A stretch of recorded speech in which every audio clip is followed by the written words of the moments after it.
Une paire de haut-parleurs en concordance de phase sont placés à 60 cm l'un de l'autre. On se tient directement en face de l'un des haut-parleurs à 1 mètre de distance.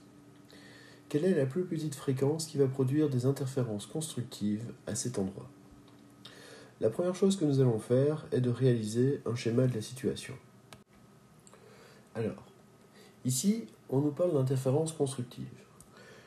La relation des interférences constructives est donnée par D1 moins D2 en valeur absolue est égal à lambda demi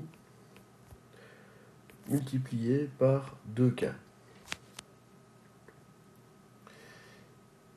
Donc, nous constatons que nous avons D1, ça équivaut à 1 mètre. En revanche, ce que nous ignorons, c'est D2. En observant notre schéma, nous remarquons que D2 est l'hypoténuse d'un triangle rectangle. Nous allons pouvoir utiliser le principe de Pythagore pour déterminer la valeur de cette distance. D2 est égal à la racine carrée de 1 au carré plus 0,6 au carré. Et nous trouvons comme valeur 1,16 m. On nous demande la plus petite fréquence pour avoir des interférences constructives. Ça signifie que K doit avoir la plus petite valeur possible.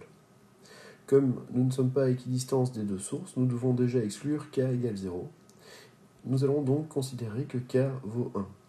Ce qui signifie que D2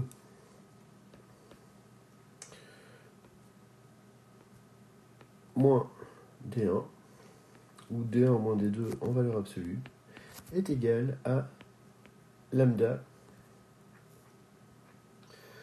Donc, nous trouvons, en résolvant cette équation, que lambda est égal à 0,16 m. Nous savons que la célérité d'une onde est donnée par la longueur d'onde multipliée par la fréquence. La fréquence est donc égale à la célérité sur lambda. Nous savons que la vitesse de propagation du son dans l'air vaut 340 mètres par seconde.